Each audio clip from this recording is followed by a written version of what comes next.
Arkadaşlar selamünaleyküm. Türkiye son yıllarda dünyanın kıskandığı bir projeye başladı ve bu proje için Cumhuriyet tarihinin en büyük ihalesi yapıldı. 90 milyon metrekarelik bir alana yapılan bu devasa proje özellikle Avrupa'yı titretti. Çünkü tamamlanınca öğrencilik yıllarında sürekli duyduğumuz Türkiye, Asya ile Avrupa arasında köprü konumundadır ifadesi ilk defa bu kadar anlamlı olacak. Peki bu kadar önemli olan bu proje nedir? 3. Havalimanı. Ya da benim daha çok sevdiğim ismiyle dünyanın en büyük havalimanı projesi.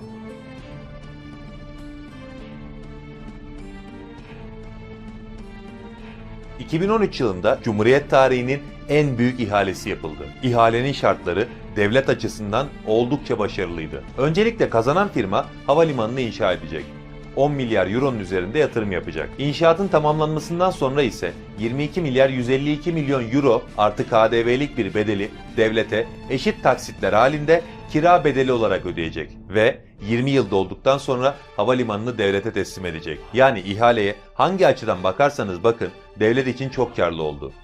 Hatta daha net olması için şöyle bir karşılaştırma yapalım. İhaleyi alan firmaların devlete ödeyeceği yaklaşık 30 milyar euroluk kira bedeli şu an yeryüzünde bulunan 103 ülkenin milli gelirinden daha fazla ve havalimanının 2025'te ülke ekonomisine olan katkısı 20 milyar doları geçecek. Yani Türkiye'nin milli gelirinin %5'i sadece 3. havalimanından karşılanacak. Ve tüm bunlar olurken devletin kasasından kuruş çıkmayacak ve ayrıca 90 milyon metrekarelik bir alana yapılan ve 7 pistiyle dünyada tek olan 3. havalimanında 225 bin kişi çalışacak. Peki yıllık 150 milyon yolcu kapasitesi olan bu devasa havalimanı Avrupa'yı neden korkutmuş olabilir? Hani eleştirirken çevre katliamı falan diyorlar ya, gerçekten buna inanmamızı mı bekliyorlar? Havacılık sektöründe aktarma kavramı çok önemlidir ve İstanbul Atatürk Havalimanı Asya'nın aktarma noktasıydı.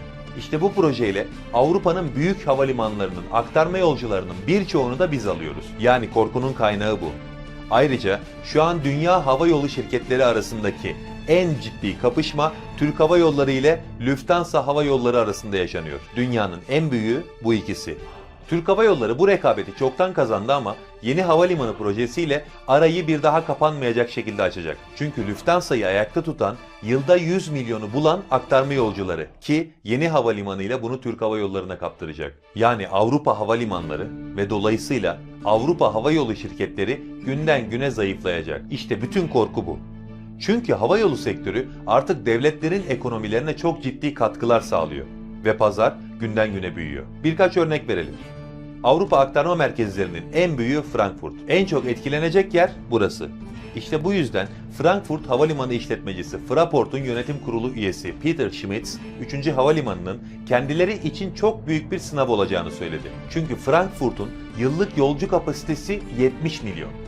Ve bunun büyük bir kısmı aktarma yolcularından oluşuyor. Etkilenecek bir diğer havalimanı da İngiltere'nin Heathrow Havalimanı. Dünyanın 3. büyüğü olan bu havalimanında 70 milyon yolcu kapasitesi var ve 218 bin kişi çalışıyor. Amsterdam Havalimanı'nda ise 50 milyon yolcu kapasitesi ve 204 bin çalışan bulunuyor. Fransa'nın Charles de Gaulle Havalimanı'nda ise kapasite 60 milyon ve 250 bin çalışan bulunuyor. Bahsettiğimiz havalimanları havayolu kadar turizmi de etkiliyor.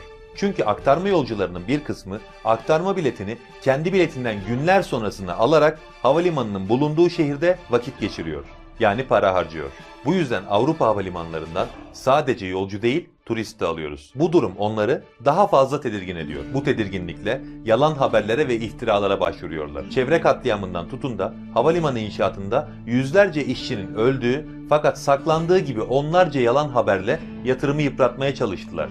Ama nafile. 29 Ekim 2018'de ilk etapı açılıyor. Yalan haberlerle yatırımı yıpratamayınca Amerika Birleşik Devletleri ve İngiltere bir adım daha ileri gitti. Bazı şehirlerden kendi ülkelerine yapılan direkt uçuşlarda telefondan büyük bütün elektronik cihazların bagajda getirilmesi kararını aldı. Bu şehirlerden biri de İstanbul. Havalimanını yapmamızı istemediler ve yapıyoruz. Batıya boyun eğmediğimiz için bu yolla havayolu şirketlerinin aktarma için İstanbul'u tercih etmesini engellemeye çalışıyorlar. Ama bu da nafile. Karar hiçbir işe yaramadı. Özetle yeni havalimanı projesine hangi açıdan bakarsanız bakın Türkiye'yi kalkındırırken Avrupa'yı zayıflatan bir proje. Yani Türkiye'nin gurur projesi olan 3. havalimanı projesi dünya havacılık tarihini değiştiriyor.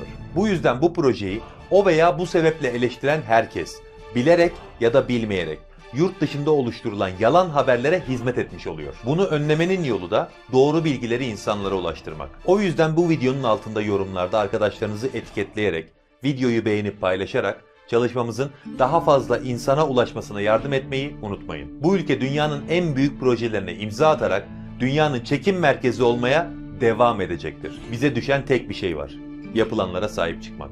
Allah'a emanet olun.